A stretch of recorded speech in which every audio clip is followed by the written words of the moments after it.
اعوذ باللہ من الشیطان الرجیم بسم اللہ الرحمن الرحیم۔ ابتدا ہے خدا کے برکت نام سے جس نے پیدا کیا اس جہاں کو۔ السلام علیکم دوستو، امید کرتا ہوں کہ آپ سب خیریت سے ہوں گے۔ اب ہمارا سلسلہ آگے پاک نبی محمد مصطفیٰ صلی اللہ علیہ وآلہ وسلم تک پہنچا۔ کا لقب ابو القاسم تھا۔ حضرت محمد مصطفیٰ صلی اللہ علیہ وآلہ وسلم: اے نور کے پتلے، تجھے کیا خاک سے نسبت، احسان تیرا ہے جو زمین پر اتر آیا۔ پیغمبر اسلام حضرت محمد مصطفیٰ صلی اللہ علیہ وآلہ وسلم کائنات عالم میں منتخب قبیلہ بنی ہاشم کے چشم و چراغ تھے۔ آپ کی والدہ ماجدہ کا نام آپ کے والد ماجد کا نام عبداللہ اور والدہ ماجدہ کا اسم گرامی جناب آمنہ تھا۔ آپ کی تاریخ ولادت میں 12 ربیع اول آپ کی ولادت مکہ معظمہ میں ہوئی۔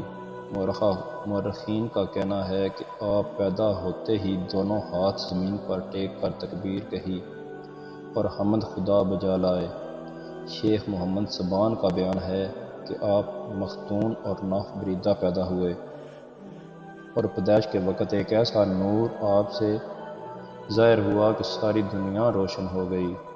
نیز ایک فارس کی وہ آگ جو 1000 سال سے متواتر روشن تھی وہ گل ہو گئی، اور شادہ کا دریا خشک ہو گیا، اور کسرا میں ایسا زلزلہ آیا کہ اس کے 14 کنگرے گر پڑے اور بت سر بسجود ہو گئے۔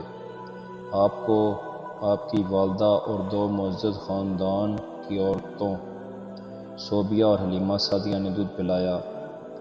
آپ کے والد اسی وقت انتقال فرما گئے تھے جب آپ باطن مادر میں تھے، اور والدہ نے اسی وقت انتقال فرمایا جب آپ کی عمر 6 سال تھی۔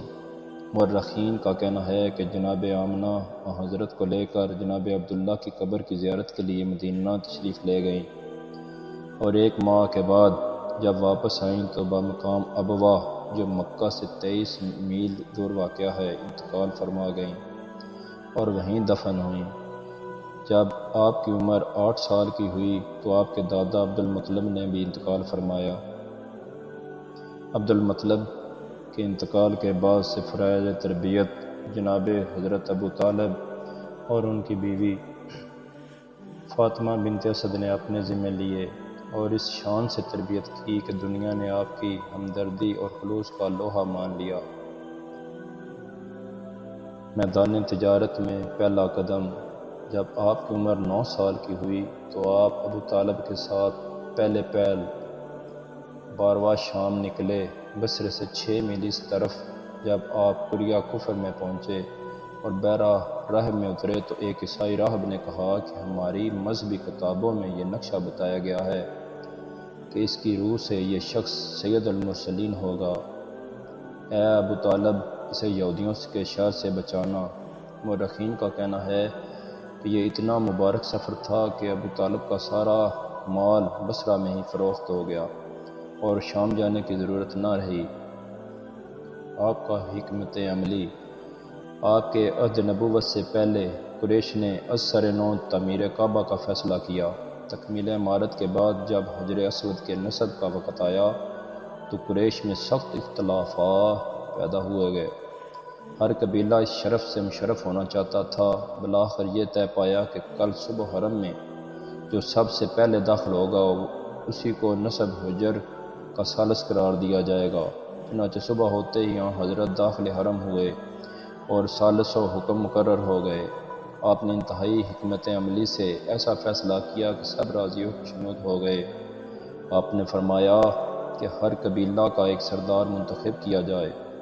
جب سردار کا انتخاب ہو چکا تو آپ نے ایک چادر منگوا کر اس میں حجر اسود رکھا اور تمام سرداروں سے کہا کہ سب مل کر اٹھائیں۔ چنانچہ دیوار کعبہ کے قریب حجر اسود پہنچا دیا گیا۔ اس وقت حضور صلی اللہ علیہ وسلم نے اپنے دست مبارک سے اسے نصب فرما دیا۔ آپ کی اس حکمت عملی سے ایک فتنہ عظیم کا سد باب ہو گیا۔ آپ کی شادی جب آپ کی عمر 25 سال ہوئی تو آپ کے حسن سیرت، راست باز، صدق اور دیانت کی عام شہرت ہو گئی، تو جناب خدیجہ بنت خویلد نے جو انتہائی پاکیزہ نفس، خوش اخلاق اور خاندان قریش میں سب سے زیادہ دولت مند تھیں، اپنی شادی کا ایسے حال میں پیغام پہنچایا جو آپ کی عمر 40 سال کی تھی۔ پیغام عقد منظور ہوا اور جناب ابو طالب نے نکاح پڑھا۔ یہ واقعہ غالباً 594 کا ہے۔ کوہ ہرا میں عبادت گزاری۔ 38 سال کی عمر میں آپ نے کوہ ہرا جسے جبل ثور بھی کہتے ہیں اپنی عبادت گزاری کی منزل قرار دیا اور اس کے غار میں بیٹھ کر، جس کی لمبائی 4 ہاتھ اور چوڑائی 1.5 ہاتھ تھی، عبادت کرتے اور خانہ کعبہ کو دیکھ کر لذت محسوس کرتے تھے۔ یوں تو اکثر 2 4 شبانہ روز وہاں رہا کرتے، لیکن ماہ رمضان سارے کا سارا وہیں گزارتے تھے۔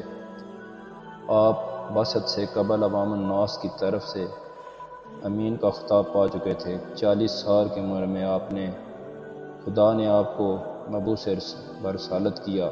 27 رجب کو جب آپ غار حرا میں مشغول عبادت تھے، جبرائیل نے نوید بعثت سنائی اور اقرأ بسم ربک سے قرآن مجید کا آغاز کیا۔ پھر وضو کی ترکیب بتائی، نماز کے اصول سکھائے۔ حضرت نے نماز پڑھنی شروع کی۔ حضرت خدیجہ اور حضرت علی علیہ السلام نے اظہار ایمان کے بعد حضرت کے ہمراہ نماز جماعت ادا کی۔ بعثت کے 27 رجب کو ام ہانی کے گھر سے، جو مکہ میں صفا اور مروہ کے درمیان واقع ہے، آپ کو معراج ہوئی۔ میرے نزدیک واقعہ معراج ہجرت کے بعد کا نہیں ہے، کیونکہ جس سورہ میں اس کی تفصیل ہے وہ مکی ہے۔ تاریخ خضری جلد 1 صفحہ 134۔ تو دوستو، اس سے آگے رسول پاک صلی اللہ علیہ وسلم کی رسالت اور وزارت کے بارے میں ذکر ہوگا، اس لیے کافی وقت آپ کا لیا۔ اب اجازت چاہتا ہوں۔ امید ہے کہ آپ اس سلسلے میں میرے ساتھ رہیں گے۔ اب ملتے ہیں اگلی ویڈیو میں۔ اوکے، اللہ حافظ۔